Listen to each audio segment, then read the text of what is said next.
কাছে পলাশীপাড়া থানাতে বেশ কিছুদিন ধরে কিছু খবর আমরা পাচ্ছিলাম এবং কিছু ভার্বাল কমপ্লেন এবং রিটেন কমপ্লেনও আমাদের কাছে হচ্ছিল যে এটিএম এর একটি অভিনব কায়দায় জালিয়াতি এবং ফ্রড হচ্ছে। তো যেটা অভিযোগের প্রথমেই যেটা আমাদের নজরে আসে সেটা কিছু লোক যারা বিশেষ করে একটা গ্যাং এই এটিএম জালিয়াতি এবং ফ্রডের সঙ্গে যুক্ত, এবং এরা টার্গেট করছে মেনলি কিছু এজেড লোক, যারা বয়স্ক মানুষ এবং যারা মানে খুব বেশি এটিএম সম্বন্ধে সচেতন নন, যে কিভাবে টাকা তুলতে হয়, কিভাবে টাকা রাখতে হয়, এটিএমটা কিভাবে মেনলি ইউজ করতে হয়। তো এরকম কিছু অভিযোগ আসছিল এবং 2-3টে এটিএমকে এরা টার্গেট করছিল, যেখানে ক্যামেরা খুব কম আছে, যেখানে লোকের যাতায়াত বেশি এবং একটু ঘিঞ্জি পরিবেশ, যেখানে প্রচুর লোক ঘোরাঘুরি করে। এই গ্যাংটা মেনলি অপারেট করছিল।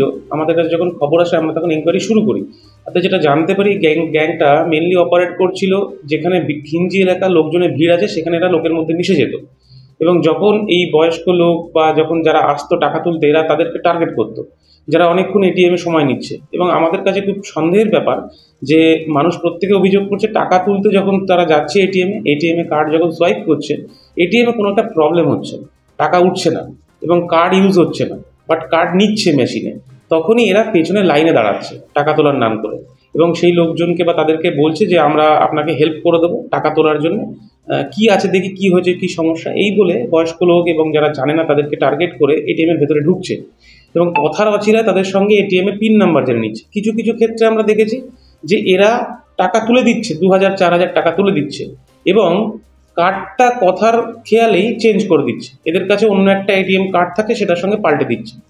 সঙ্গে সঙ্গে কী হচ্ছে, লোকেরা যখন বাড়ি যাচ্ছে তাদের মোবাইলে মেসেজ ঢুকছে কিছুক্ষণ পরে যে টাকা ডেবিট হয়ে গেছে, তখন তারা দেখছে যে কার্ডটা তার কাছে আছে সেই কার্ডটা তার নয়।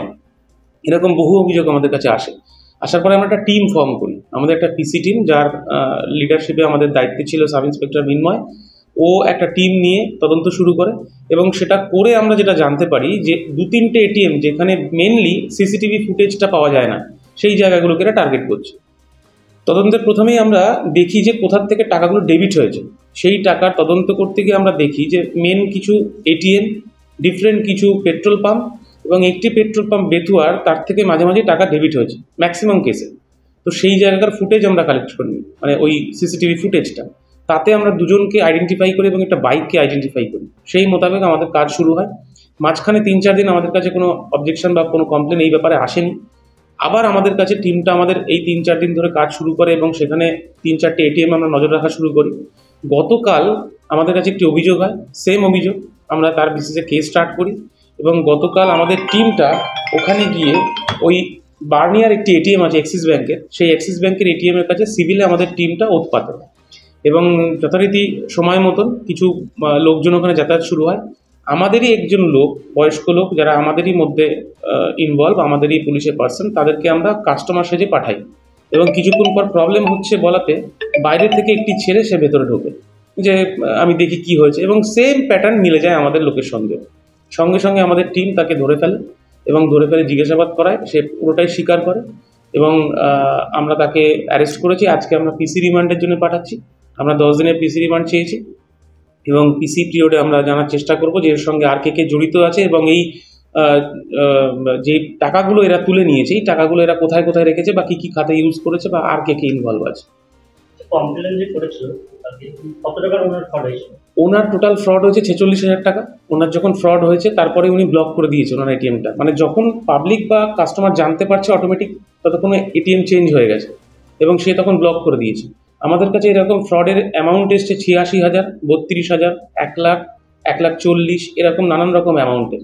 এবং এই গ্যাংটা বিশেষ করে আমাদের যে আসামিটি ধরা পড়েছে, এ টোটালটাই অপারেট করছিল, এ হচ্ছে মাস্টার মাইন্ড। এ বিগত দিনে এই মেশিন এটিএম নিয়ে কাজবাজ করেছে এবং ঠিকাদারি কাজও করতো, সুতরাং এই সম্বন্ধে এ ভালো ওয়াকিবহল। এর নাম হাসিরুল মণ্ডল। এর বাড়ি আমাদের বাউড়ে, আমাদেরই পলাশীপাড়া থানার আন্ডারে, এবং এর সঙ্গে আর কারা কারা জড়িত আছে আমরা জানার চেষ্টা করি। আপাতত একজনকে করা হয়েছে, পিসি নিয়ে এসে জিজ্ঞাসাবাদ করা হবে। অভিযোগকারীর নাম বিকাশ। এর বাড়ি হচ্ছে কমথানা বার্নিয়া। এর এটিএম ফ্রডটাও বার্নিয়া এটিএম থেকেই হয়েছিল।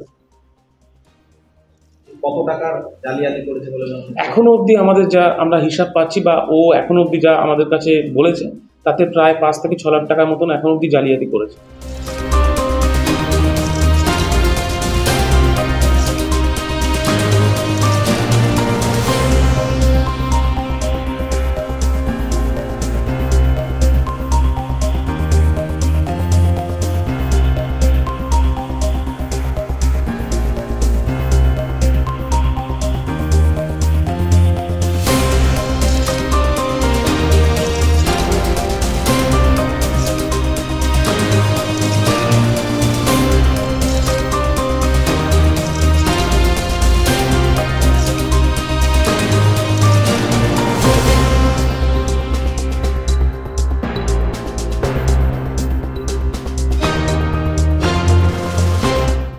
আমাদের ভিডিও ভালো লাগলে লাইক এবং শেয়ার করুন।